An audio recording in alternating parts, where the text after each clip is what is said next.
We talk about our first primitive, sensors. Now we are moving to the second primitive that we call aggregators.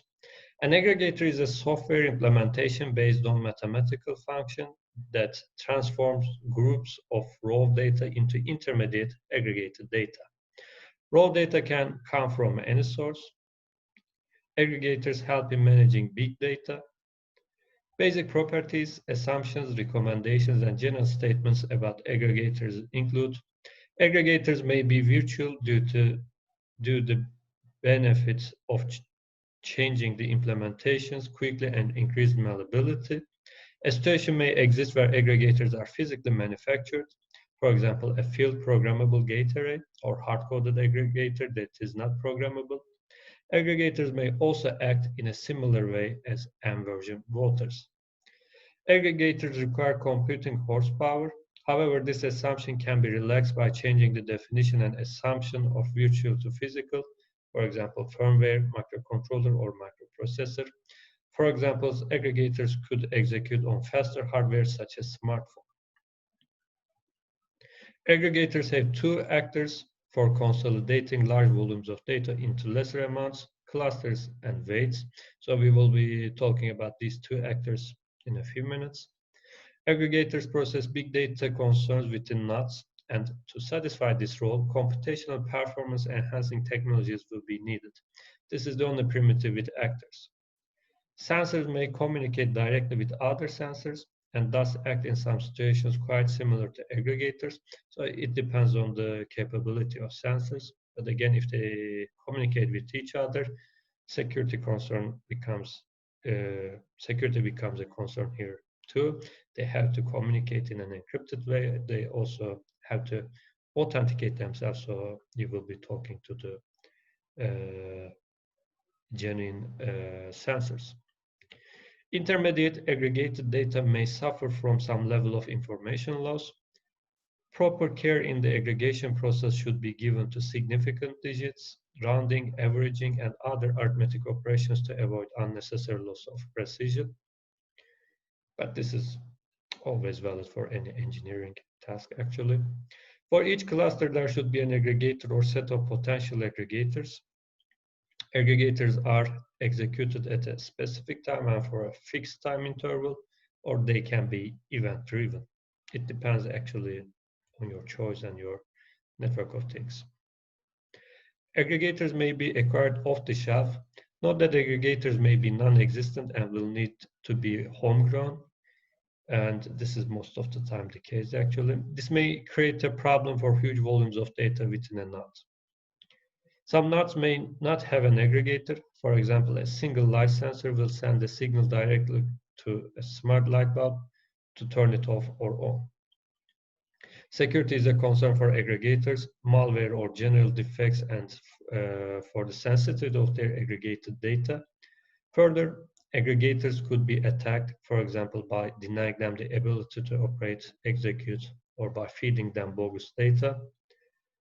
Remember the Stuxnet, actually, it is one of good examples of these cases.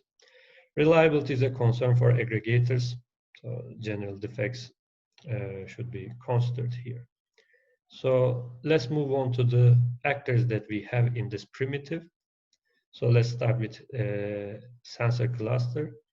A cluster is an abstract grouping of sensors that can appear and disappear instantaneously.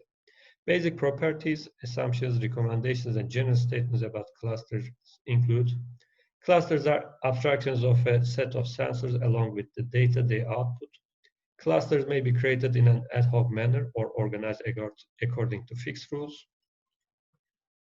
Actually, the choice always depends on the user here. Clusters are not inherently physical.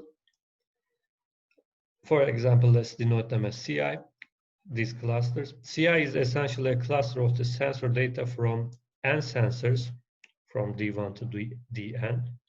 CI may share one or more sensors with another cluster or with other nodes. This is somewhat important because competing organizations may be receiving data that they believe to be unique and purposed only for them to receive, and not realizing a competitor is also receiving the same sensor data. Continuous binding of a sensor to a cluster may result in little ability to mitigate trustworthiness concerns of a real-time node if the binding occurs late. Clusters are malleable and can change their collection of sensors and their data at any time. The composition of clusters is dependent on what mechanism is employed to aggregate the data, which ultimately impacts the purpose and requirements of a specific node. So these were for the first actor, sensors. Let's move on to the second actor, weight of the primitive aggregator. Weight is the degree to which a particular sensor's data will impact an aggregator's computation. Basic properties, assumptions, and recommendations and general statements about weights include as follows. A weight may be hardwired or modified on the fly. A weight may be based on a sensor's perceived trustworthiness, for example, based on who is the sensor's owner, manufacturer, geographic location, where the sensor is operating, sensor age or version, previous failures or partial failures of sensor, sensor tampering, sensor delays in returning data, etc. A weight may also be based on the worth of the data, uniqueness, relation to mission goals, etc.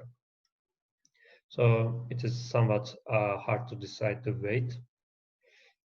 Different nodes may leverage the same sensor data and recalibrate the weights per the purpose of a specific node. It's not implied that an aggregator is necessarily a functional linear combination of sensor inputs. Weights could be based on other logical insights such as the following. If sensor A output is greater than 1, use sensor B output, else use sensor C's output, etc. So you can use if and then statements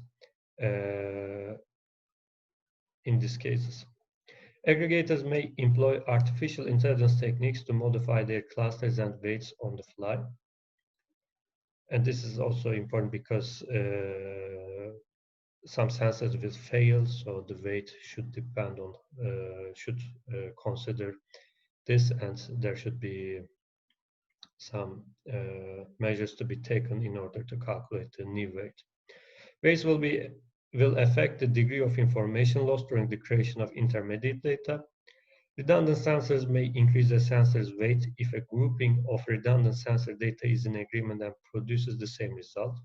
Repeated sampling of the same sensor might also affect a sensor's weighting, either positively or negatively, depending on continuity of a particular output value during a fixed time interval.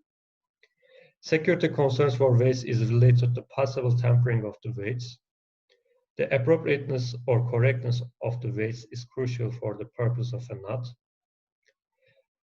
A simple aggregator might implement the summation as given here. So we are summing all of the sensors in the cluster and dividing them to the number of sensors, X. So here we're assuming that it is uniform. So if the weight of all of the sensors are assumed to be uniform, you can use a formula like this. But if some of the sensors have better quality, then their weight should be increased. So you can use some constants in front of this